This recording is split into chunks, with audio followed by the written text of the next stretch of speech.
Hey guys, how you all doing? It's a little bit stormy and windy behind me in the Caribbean, man. Okay, come learn with me. Another article that you all liked from Capital Group, American funds, a huge fund complex. You all seem to like this one, so let's check it out. It's quite lengthy, but we're going to learn something together. US Outlook, the future is here and it's digital. Really? Okay. I guess that might be stating the obvious, but let's see. Okay. That doesn't want to say for the notes. Remember, we always put the notes in here. Turn that back on. One more time. There we go. Okay. Every so often, a crisis comes along that drives change at such velocity that investors can almost feel the ground shift beneath their feet. Consider that at the start of World War II, an estimated 75% of U.S. artillery was horse-drawn. By the end of the war, America had entered the atomic age, which precipitated a wave of innovation that helped the U.S. become the world's dominant economy. Think about how dramatic those years were. Notes equity portfolio manager Martin Romo. There's Martin over there. The COVID-19 pandemic presents an interesting analog to that. We have suddenly found ourselves spending much of our time online, working, shopping, and learning. But what if online learning, as it exists today, is the horse-drawn equivalent? What might the nuclear equivalent of an online classroom look like? Well, virtual reality, perhaps? Indeed, as striking as behavior shifts were in 2020, we may one day look back at 2021 as a major turning point, not only for the economy, but for the public health, politics, and the way we live in the digital age. The longer we live in an environment where we have to be careful about our health, the more persistent behavior change will be, Roma said. We just hit the fast forward button to the future, and I don't think we're going back. Warp speed, Scotty.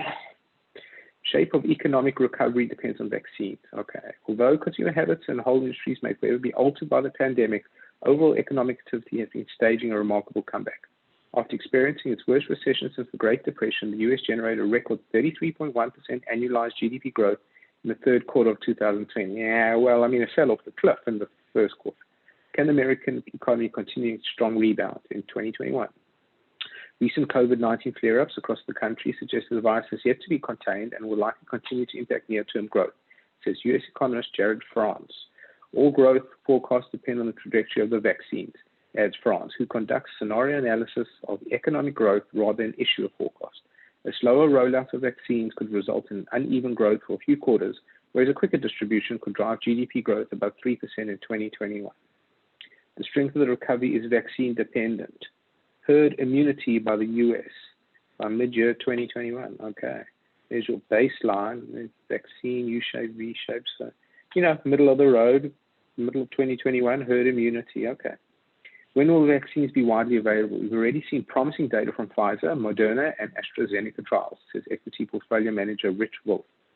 So this article, let's just see when this article was published. Sometimes they're a little bit December 2nd. Okay, so not too bad. You can always take something from them. That said, in late November, it appeared we would have 2 vaccines available for emergency use authorization in 2020. I expect there'll be at least 4 vaccines widely by mid-year 21.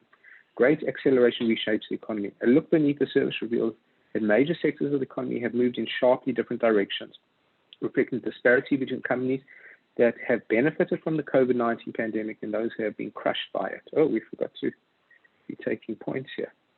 All right. Oh, that's important, right? Shape depends on the vaccine. No.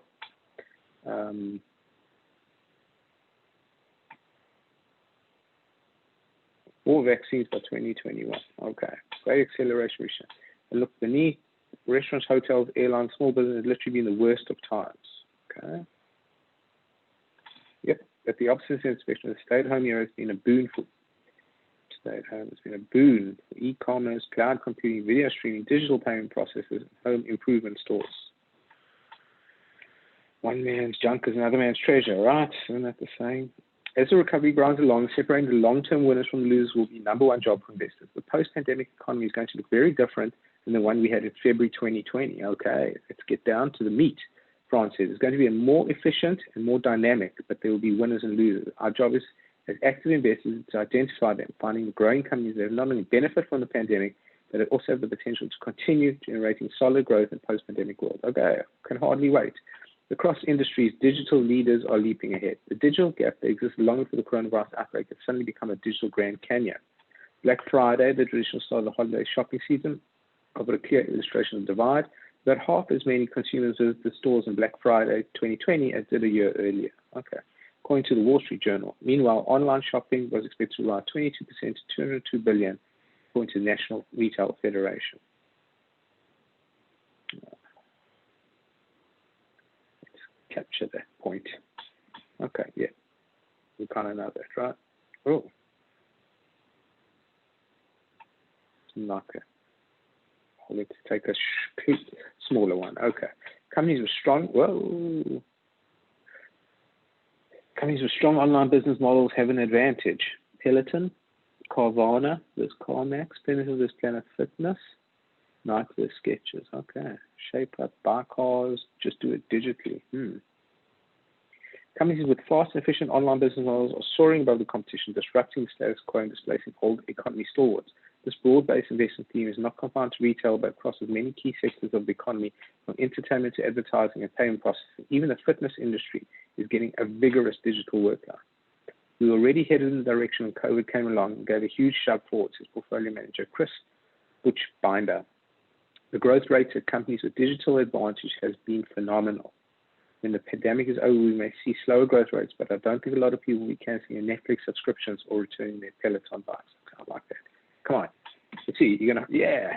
House calls are coming to healthcare. The world's attention has been focused on the speed of COVID vaccine development, but advances in medical technology and shifting consumer behavior are converging to improve outcome for patients, drive down medical costs, and generate opportunities for companies. Sounds like a commercial. There's never been a more exciting time in healthcare, Will says. Consider the recent spike in demand for online doctor visits. Listen, I think that's probably a good thing, right? The service has been available for a few years, but its adoption was limited prior to the pandemic. Telemedicine was already a wave, but COVID accelerated, and relaxed rules by regulators turned it into tsunami. What's more, advances in home diagnostics, including continuous glucose monitors, insulin pumps for diabetes, as well as wearable monitors that track irregular heartbeats and other signs of heart disease, are allowing doctors to monitor patients remotely. Oh, Big Daddy, privacy. Home monitoring devices are gaining traction. So in 2019, there was 628 million post-hospital, other chronic diabetes, heart disease, annual growth, CAGR of 31%, 2024. Okay, so significant growth. We're still in the early stage of cost-efficient devices that can send a variety of health-related metrics to physicians or assist the patient in managing their own care, Wolf notes. The range of companies could address the rising demand for remote monitoring, including DexCom, ResMed, Insulet, Tandem, iRhythm, and Abbott Laboratories. It also includes telemedicine services like Teladoc and UnitedHealth. Well, UnitedHealth's a big one, right? Well, let's keep these in our back pocket in our notes in case we want to research them. Some experiences can't be digitized. However, the advantage of digital printing only goes so far. Some experiences simply can't be digitized. Take the so-called flight to nowhere. On October 10, 2020, after months at home, 150 restless passengers boarded Qantas flight QF787 with a 7-hour flight from Sydney, Australia to Sydney, Australia. Oh, yeah. Just for the sake of traveling, the flight sold out in 10 minutes. Few experiences animate the human spirit like the desire to travel, which gives equity investment analyst Todd Seligman confidence that demand for airlines and even cruises will bounce back. Yeah, I agree with that.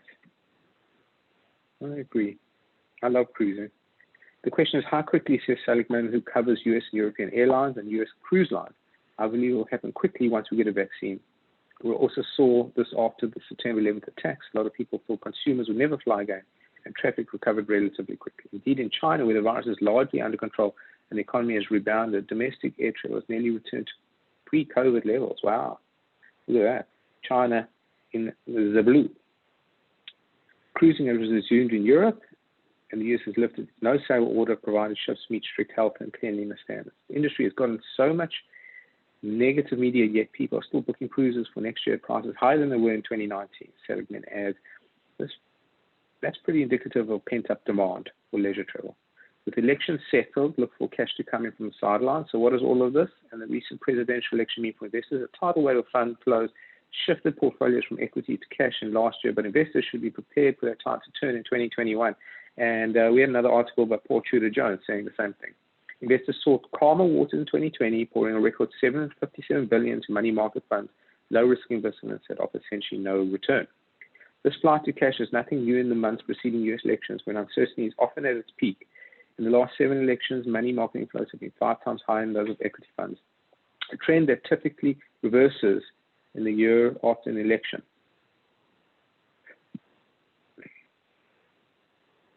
Don't forget to make our notes.